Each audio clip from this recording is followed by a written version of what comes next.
It's beer o'clock on Real Ale Craft Beer, and I'm really excited to say that I'm trying my first Beak beer.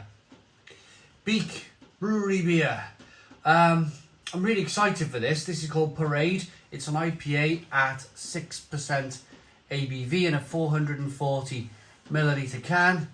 Somebody looks like they're either reading a newspaper or looking at a map, and with a big bottle of beer in their hand. There's a look at it. This one cost me, Parade IPA. I bought this in my local bottle shop. Beak Parade, £4.95. £4.95 for a 6% IPA.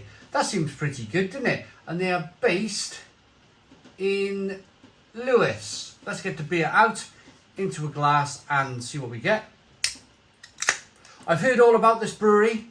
I've heard lots of good things. It's not the only Beak beer that I picked up. I picked up some more. Actually, I picked up a lot more. All of these beers here are Beak Brewery beers. I thought to myself, there's 1, 2, 3, 4, 5, 6, 7, 8. I actually picked up 8 cans. There's a coffee porter coming soon to the channel. I picked up 8 beers because I've not tried the brewery before, but I've heard some fantastic things. So I thought to myself, hey, if we're going to buy some Beak beer, let's buy the whole range. As of course, March 2023. Because I don't know too much about the brewery, I don't know if this is permanent beers from Beak or they're a rotational brewery where they bring out different beers every month. I'd like to know in the comments box of the video, please, if you could. Are they a rotational brewery, or is this Parade IPA something that they brew all of the time? Love to know in the comments box. So, we got a 1 to 2 finger white head. It's a, naturally these days, isn't it? It's a hazy straw coloured beer. Good levels of carbonation rolling up the side of the glass. Looks very, very good. There's no real sediment in the bottom of the glass. Let's get the aroma on the beer. Great head retention. The beer head is staying around as long as it kind of wants to. It's great aroma. Oh, yeah, super soft. Lovely, soft, pillowy aroma. Lovely tangerine. Hints of lemon, hints of grapefruit, pineapple.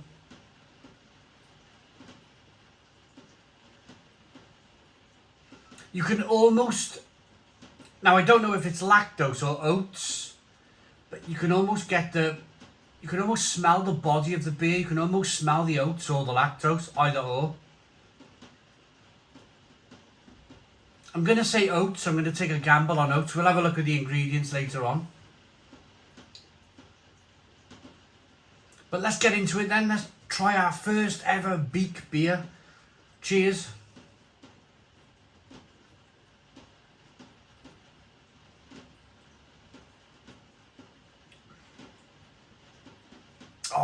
Oh, Stone the Crows.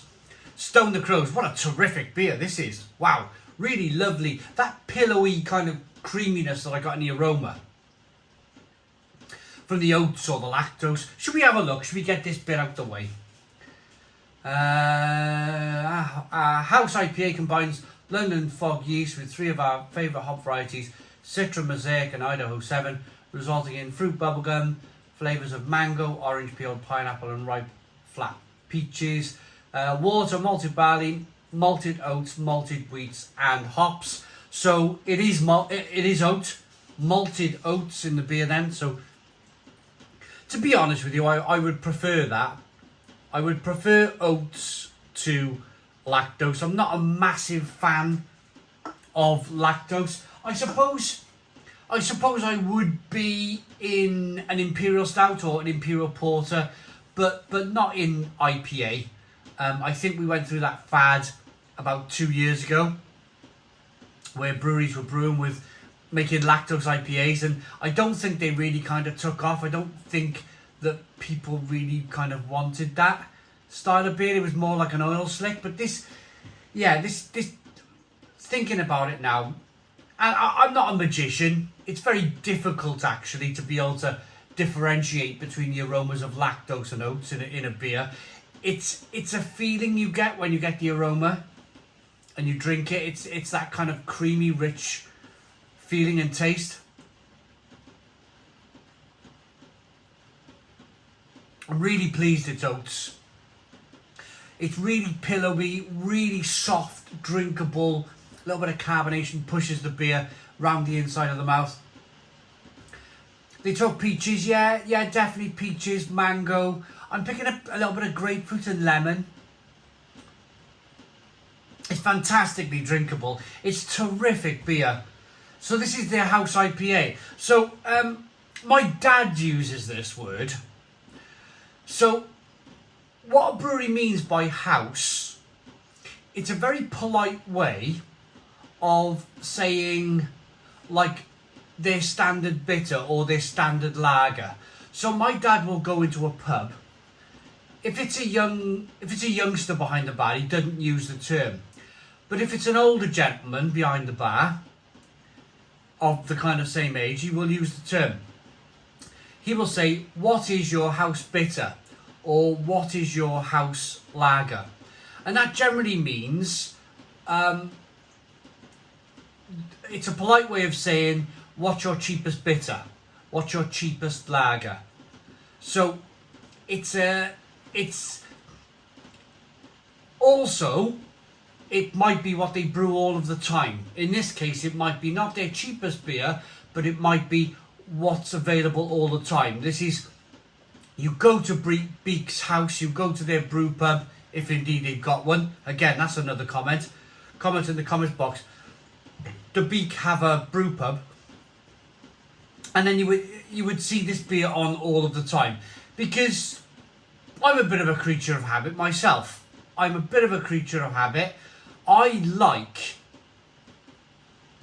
like this beer an awful lot. Beak Parade IPA.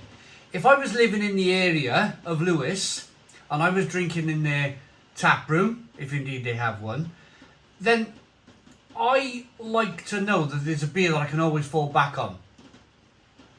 So I drink in a place called Craft Republic.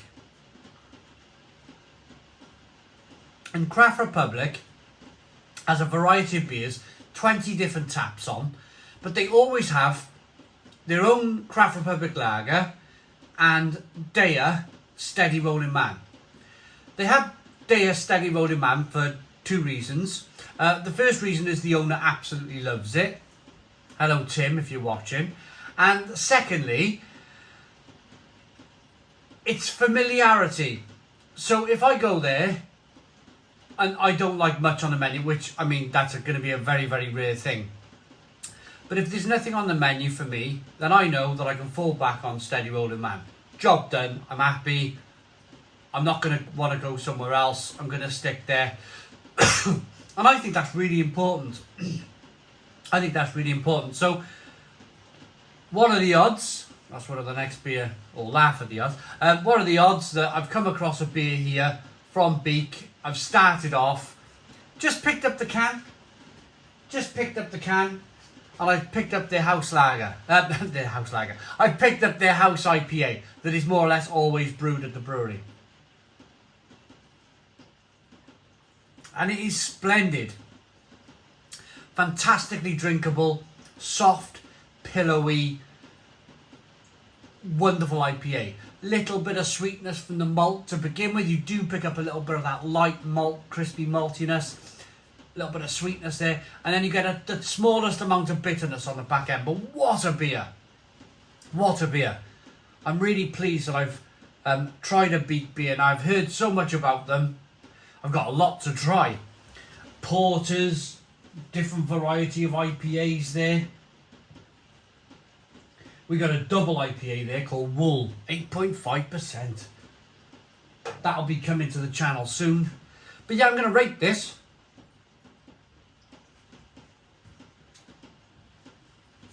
I'm really glad I picked these up from my bottle shop.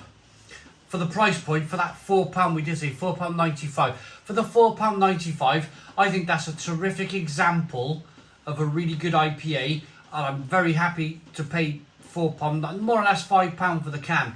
It's that good. It really is that good. Quite happy to pay that. No problem whatsoever. I like that enough to give it a Stone the Crows 10 out of 10. It's a 10 out of 10 beer from Real Ale Craft Beer. Please put your comments in the comments box. Subscribe to our daily beer and food reviews. Give us a big fat thumbs up. Boom. Cheers.